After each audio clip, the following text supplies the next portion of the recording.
When you think about it, cheese is just cow fat that comes straight from the udder.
Welcome to the Matt Hawker Show, where ineptitude is a latitude and longitude doesn't exist.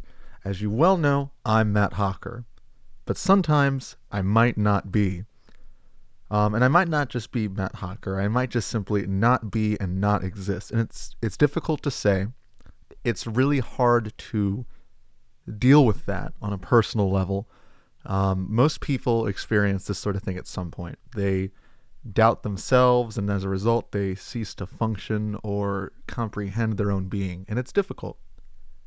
We talk about a lot of difficult topics here. We're sort of like the NPR of podcasting, and it's something I don't take lightly, because NPR in itself is generally a podcast, but we sort of are the NPR of NPR podcasting, the CNN of CNN, the Fox News of Fox News. We bring the heavy-hitting information all the time. It's hard. So, for example, let's talk about the patriarchy today. So the patriarchy, well, let's just break down the word. Let's not even get into the definition here. I'm going to make some connections here that you probably didn't even think of. First of all, the beginning of patriarchy. Well, the beginning sounds like pate, and we'll get back to that later. But the beginning sounds like pate, but the first three, that's sort of a distraction, actually, really, but it's still relevant. The beginning of the patriarchy starts with pat. So a patriarchy is this dominating force, generally considered to be evil, but it starts with pat.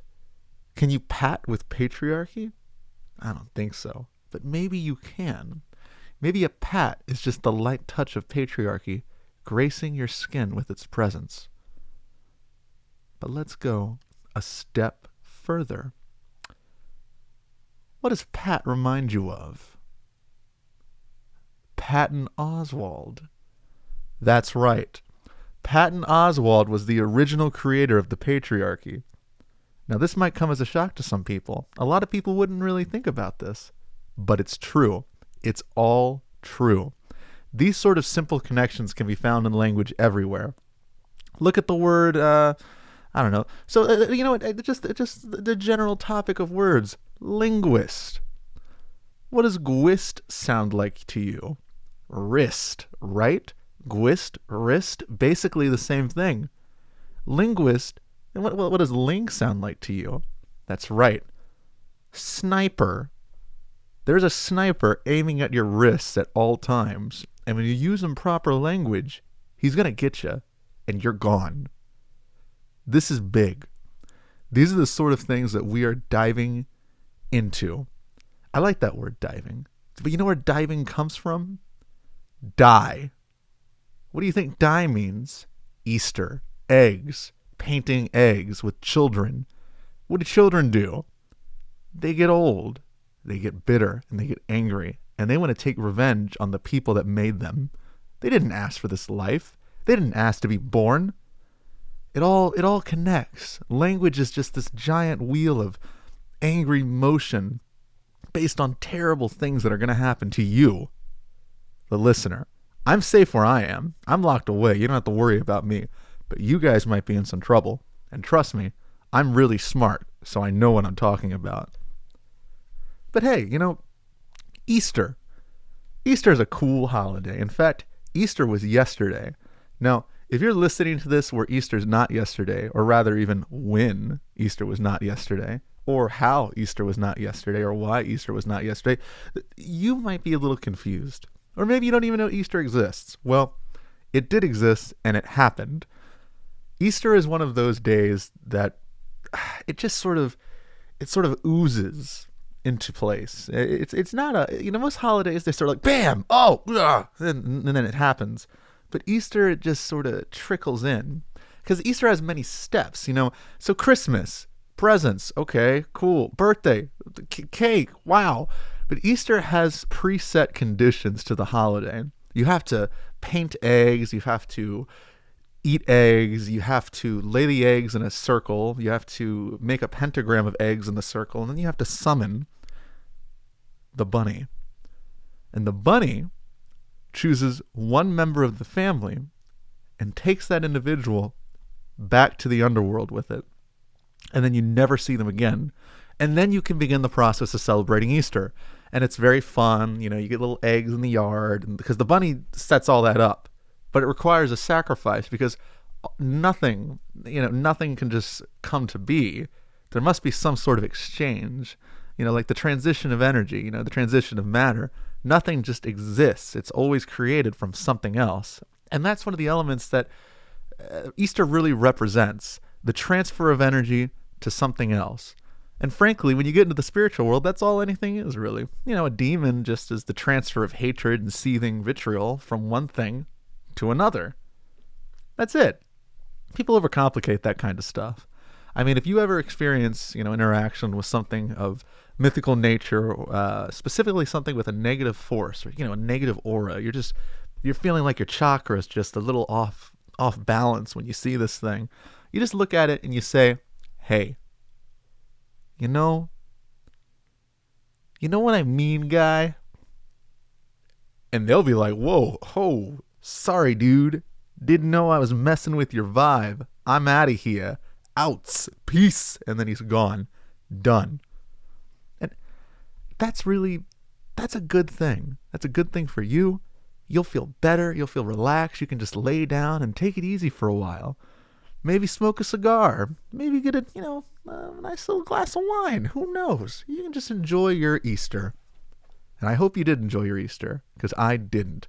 For my Easter, I ate 63 deviled eggs that were provided to me by a variety of individuals who thought it would be funny to watch me eat them nonstop. And I love deviled eggs. I'm a big fan of deviled eggs, but I ate 63 of these suckers.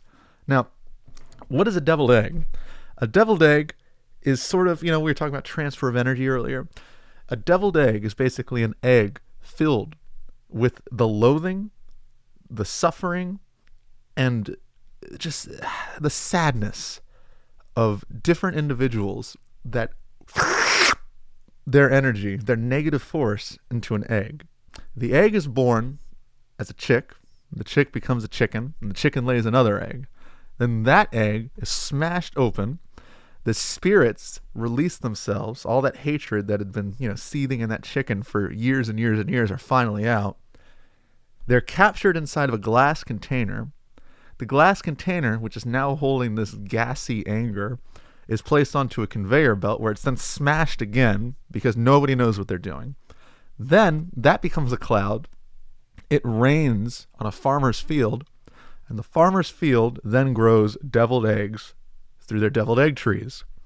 These trees are picked by robot hands because if a human touched them, they would die.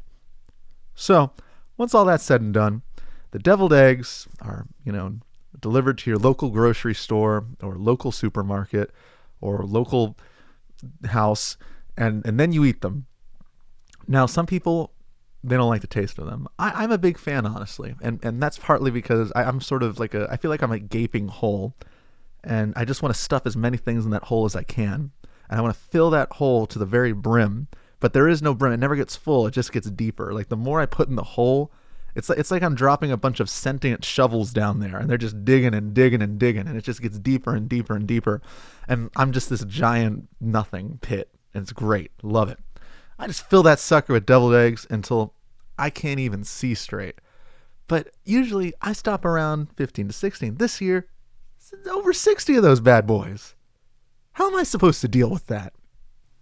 And the people that get together to just stuff me with these things, they put them in every orifice. Every single one. And I just got to deal with it. I have over 60 orifices, by the way. That's a lot of orifices. And they all go to the same place. We talked about the hole. They all go in there. But the whole pathway to them is just terrifying. The egg slowly contorts and turns into this strange little orb ball. This little ball orb. This little ball of orb. And it screams. And it cries. And it sounds like this perverted jungle cat. I've never seen anything like it. And this is Easter. Easter is a great holiday. Definitely check it out sometime. I don't really get sick ever. I'm not someone that gets sick. I don't get ill. I don't get disease. And part of that might be due to my my great immune system. I try to stay healthy when I can. I work out. I lift some of the old weights. I lift some of the old plates. You know what I mean? I get it all squared away and taken care of. I'm someone who just is a healthy guy. And I attribute my health to a daily regimen of set acts of courage and heroism. If someone is robbing a bank, for example, and I am witness to it, I don't do anything. I take part in the most heroic act ever, letting the system handle the problem. You see, there are plenty of people who might try to do something about that. You see someone being robbed, you see someone being attacked, you might think, oh no, I need to step in and interrupt this situation and prevent this bad altercation from occurring. No, that is the most villainous thing you can do. The reality is, when you see something that goes against the societal norm, you need to walk away, or run away, or teleport out of there immediately. Just go. Don't be a part of that experience. Because otherwise, you are contributing to this mass problem that's existing. You're encouraging it, basically. You're giving them attention. If you see someone beating someone else up and you stop them, you're giving them the attention they want. They're not beating that person up because they're evil or they're trying to get something out of it or from that other individual anyway, or they're trying to maybe rob them or, hurt them in some form. They're not beating that person up to hurt them. They're beating them up for attention. They want you to look at them and say, hey, I see you over there. Why are you doing that? They just want to feel like everyone in the world knows who they are. Don't give that to them. If a dictator is building nuclear bombs and he says, or she says, I'm going to bomb everyone, and you give them attention, that's what they want. And then they're going to blow you up. You don't want that. But if you ignore them, they're going to think, oh no, I'm not so important after all. And then you win. And anything that happens after that doesn't matter. The point is, you won. You're the hero. You get a medal for that. So when you see problems occurring, you leave. You get out of there. If you're at a bakery and someone is eating a cupcake they didn't pay for, what are you going to do? I'll tell you what you're going to do. If you haven't learned from what I've just been saying, you're going to walk away.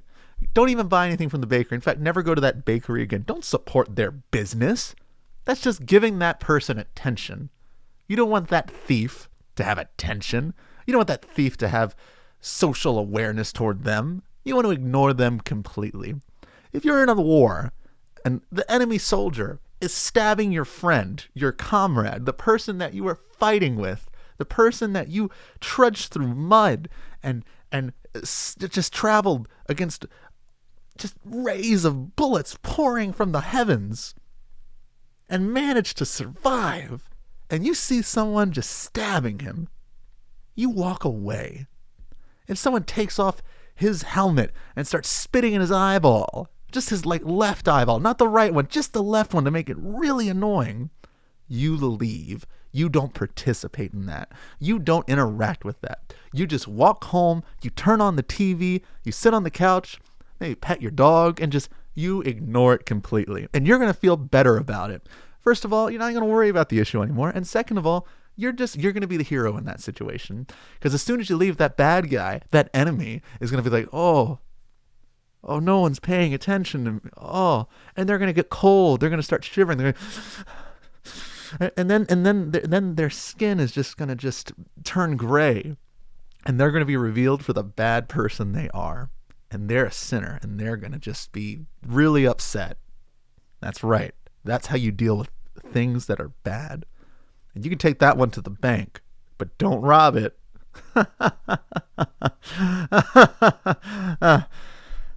So, we've talked a lot about morality, I think, and how to utilize it best. But I want to talk about something that doesn't have morality today.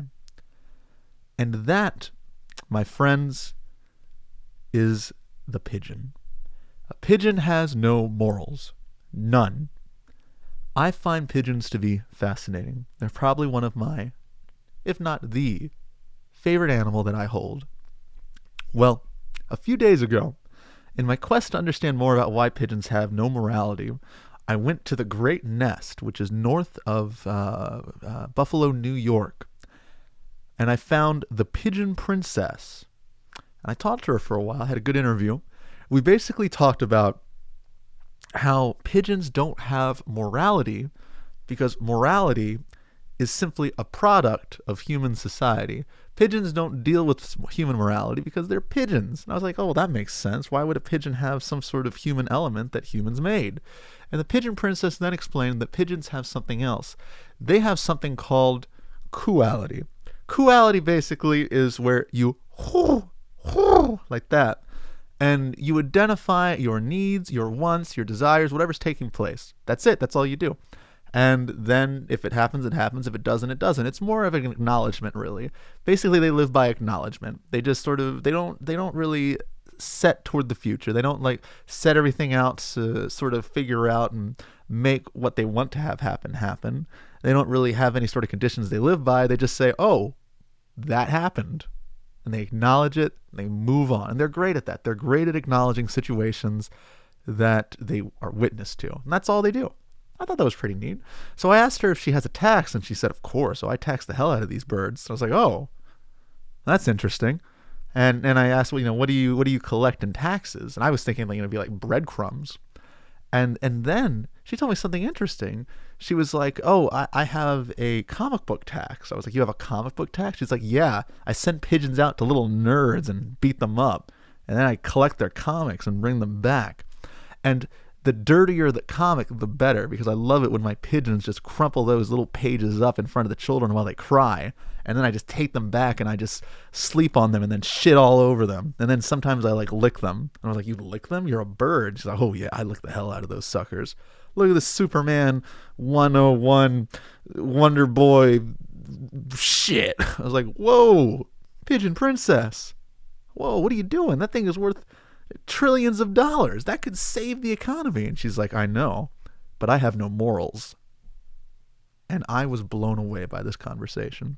Really changed my view on pigeons. They're still my favorite bird, don't get me wrong. I think they're cute as hell. I think they're cute little fatties, just flapping around and their little wings, and they just nibble and they go, oh, it's just great. They're my favorite.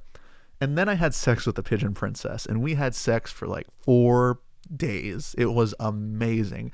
And we were just tossing and turning all over the poopy magazines and comic books. And I got, white poop all over me because she pooped on me too. But I was kind of into it, actually. It was pretty good overall. And then she pecked my nose and she ate it, and I don't have a nose anymore. But then she sort of pooped it back onto my face. So I guess I kind of do. It's just not a thing. Her digestive system didn't really do anything with it. And then she died because she's a bird, and she just, they don't really live that long. And that was 4 days, and she didn't really do anything else but poop and have sex, bestiality sex. So that was it. She was dead. And then we kind of just moved on from that whole situation. I didn't really think much of it anymore. But it was a good interview. I learned a lot. I know that there is now a new pigeon princess, so I'm excited to see what happens there. Maybe she'll change her ways, but my understanding is they pretty much live in a straightforward system. It's sort of like ants, nothing really changes there. They all have their own set path. So they're smart creatures, to be sure. I was surprised she was even able to do an interview and talk to me. So definitely, if you ever get a chance, go north of Buffalo, New York to the Big Nest, talk to the Pigeon Princess. You'll gain a lot of insight, and maybe you'll get laid. Who knows? Um, man, I just,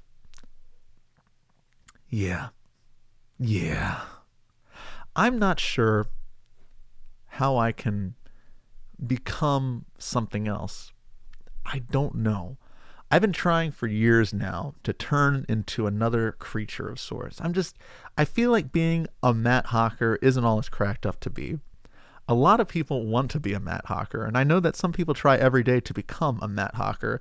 There are people in Taiwan right now that are getting, surgery that is hundreds of thousands of dollars to be more like me. I get videos of these people every day. They ask for tips, tricks, how to be more like me, and I try to give them good advice. I try to really dissect what being a Matt Hawker is, but I just kind of worry that, maybe just seeing that all these people, they're trying to be me, maybe that just makes me want to be less of me. I want to be someone else. I think that might be part of it, honestly.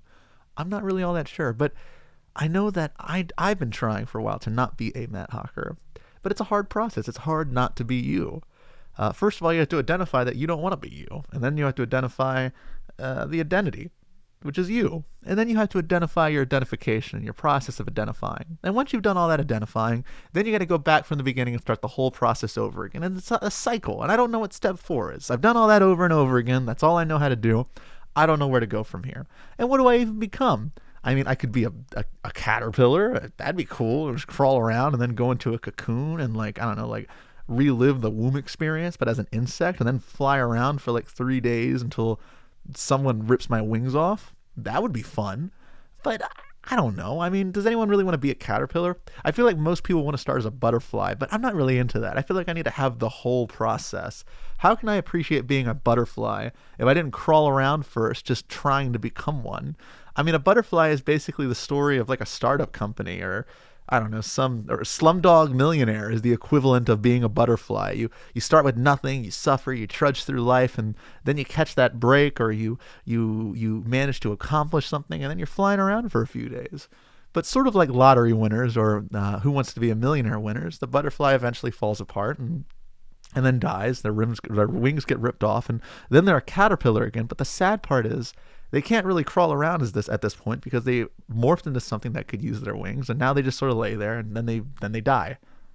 It's sort of the cruel irony of the whole process. You get wings, but you can only fly, and you have ultimate freedom. Then your wings get ripped off, and then you can't even crawl around anymore. You just change completely. So not only did you lose your original purpose, but you lost your new one too. And the cruel joke of it all is you became what you once were. And I'm not sure I want that for me. I don't think that would be any benefit to me. I don't think I'd really get anything out of that. I mean, I guess I would get a lesson. I would learn something. I would gain a new experience that I could write about in my book, The Matt Hawker Show, the book. But I don't know if that's something that I should take part in. I mean, first of all, if I became a caterpillar, I wouldn't be able to do this podcast because I wouldn't be able to speak like this. And that would be unfortunate. I know you guys like my voice a lot. I know you want to hear me. I know people in Taiwan are trying to become me. I don't want them to start becoming caterpillars too. These people will follow me to the ends of the earth to try to be like me. And it's unfortunate.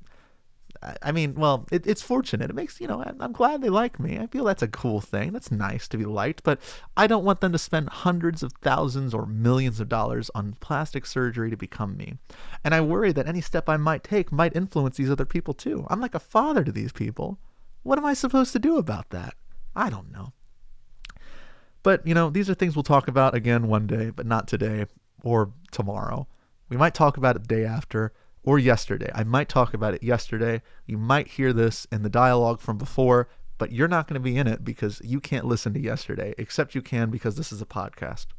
Anyway, thank you for listening to the Matt Hawker Show today. As you know, I am Matt Hawker, the guy that does stuff and uses words.